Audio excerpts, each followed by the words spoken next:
नमस्कार. आजची तारीख 8/10/2024. 12 तारखेला एक अरबी समुद्रात लो प्रेशर तयार होणार आणि ते इंटेन्सिफाय होऊन त्याचं रूपांतर चक्रीवादळात होणार. सध्या जो पाऊस चालू आहे याची तीव्रता आता वाढणार आहे. तर कुठे किती पाऊस कसा राहील तर एक 3 दिवसाचा पहिले हवामान अंदाज देतो. आणि ते जे चक्रीवादळ बनणार आहे त्याचा महाराष्ट्रावर किंवा भारतावर फारसा परिणाम राहणार नाही. विशेषतः महाराष्ट्रावर परिणाम त्याचा राहणार नाही. ओमान, यमन, सोमालिया तटाकडे म्हणजे पश्चिमेकडे त्याचा प्रवास राहणार आहे आणि ते इंटेन्सिफाय होणार आहे. चक्रीवादळाचं स्वरूप ते धारण करेल. 8 तारखेला म्हणजे आज आपल्याला पश्चिम किनारपट्टीवर जवळपास पालघर, ठाणे, रायगड, रत्नागिरी, सिंधुदुर्ग, कोल्हापूर, सांगली, सातारा, पुण्याच्या बऱ्याचशा भागात ढगाळ वातावरण आणि हलक्या सरी जाणवेल. तसेच संभाजीनगरचा पश्चिम भाग, नाशिकमध्ये थोडाफार ठिकाणी, त्यानंतर धाराशिवच्या काही भागात आणि सोलापूरच्या काही भागात अगदी हलक्या स्वरूपाचा हा पाऊस राहणार आहे. विदर्भात जर आपण पाहायला गेलो तर विदर्भात आपल्याला जवळपास गोंदिया, गडचिरोली, भंडारा, चंद्रपूर ढगाळ वातावरण, विशेषतः वर्धा, चंद्रपूर, गडचिरोलीमध्ये जबरदस्त ढगाळ वातावरण आणि काही ठिकाणी. आता विदर्भात परिस्थिती कशी राहणार आहे बघा. ऊनसुद्धा राहणार, ढगाळ वातावरणसुद्धा राहणार आणि प्रत्येक दिवशी दर दिवशी आता इथून पुढे तालुक्यात कुठेतरी हलके पावसाचे थेंब, काही एखादी सरी पावसाची, अशा प्रकारे पाऊस राहील. सोयाबीन काढणी चालू आहे आता. तर म्हणजे असे दिवस आहे की सोयाबीन काढणी आपल्याला कंटिन्यू ठेवावं लागणार आहे. ताळपत्री वगैरे ह्या सोयी आपल्याजवळ असू द्या, कारण म्हणावं त्यावेळ्या प्रमाणात पाऊससुद्धा नाही आणि पाऊस नाही अशी परिस्थितीसुद्धा नाही. म्हणजे थोडाफार प्रमाणात पाऊस राहील, ऊनसुद्धा राहील. तर अशी परिस्थिती एकंदरीत आहे. त्यानंतर वाशिम, हिंगोली, परभणी, नांदेड, लातूर इथेही आज ढगाळ वातावरण राहील. ठीक आहे. आणि उद्या आता 9 तारखेचं बघा. 9 तारखेला विदर्भात आजच्यापेक्षा परिस्थिती उद्या थोडी हे वाटेल आपल्याला, जास्त ढगाळ वातावरण आणि पाऊस पडेलच अशी परिस्थिती बऱ्याच ठिकाणी राहील.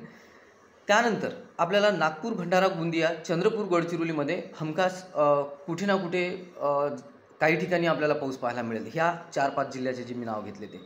आता यवतमाळ बघा. यवतमाळमध्ये फार कमी प्रमाणात, परंतु शक्यता नाकारता येत नाही अशा प्रकारची परिस्थिती यवतमाळमध्ये सुद्धा राहील. वाशिममध्ये सुद्धा तीच परिस्थिती राहील.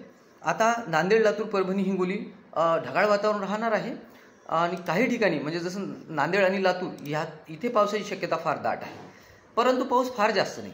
पाऊस आपल्याला थोड्याफार प्रमाणात असा पाऊस दिसेल. त्यानंतर आता पुढील जिल्हे बीड, धाराशिव, सोलापूर, पुणे, सातारा, सांगली, कोल्हापूर, सिंधुदुर्ग, रत्नागिरी, रायगड या भागात, तसेच अहमदनगर, संभाजीनगर या भागात सुद्धा आपल्याला ढगाळ वातावरण आणि हलक्या सरी कुठेतरी तालुक्यात काही ठिकाणी, काही गावात असं आपल्याला थोडाफार पाऊस पाहायला मिळेल. त्यानंतर उत्तर महाराष्ट्राची परिस्थिती अशी आहे की जळगावमध्ये थोडाफार पाऊस होऊ शकतो. ठीक आहे. त्यानंतर आता 10 तारीख बघा. 10 तारखेला उत्तर महाराष्ट्रात ह्या 2 दिवसाच्या म्हणजे 8-9 तारखेपेक्षाही जास्त ढगाळ वातावरण आपल्याला जाणवेल आणि काही भागात म्हणजे जळगाव, नाशिक या भागात थोडाफार पाऊससुद्धा होऊ शकतो. बऱ्याच ठिकाणी नाशिकमध्ये जास्त शक्यता आहे. म्हणजे जो पश्चिम उत्तर भाग आहे ह्या ठिकाणी आपल्याला नाशिकमध्ये जास्त शक्यता जाणवेल.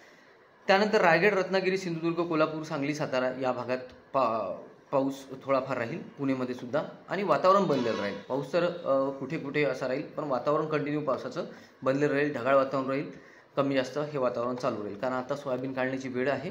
त्याच्यामुळे पाऊस नाहीच असं ठाम आपल्याला कुठे सांगता येत नाही, कारण हलक्या प्रमाणात अगदी थोडा म्हणजे ह्या गावात पडला तर म्हणजे आत इथे पाऊस पडला तर इथून 1 किलोमीटरवर राहणार नाही आणि इथे जो पाऊस पडेल हाही सुद्धा खूप हलका राहील. अशी प्रकारची परिस्थिती राहील.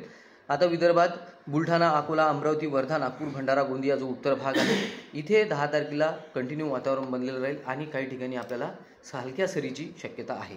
आता बघा, आपण 11 तारखेपासूनचा एक उद्याला हवामान अंदाज देऊ किंवा परवाला देऊ. तर हे 11 तारखेपर्यंतचा हवामान अंदाज होता.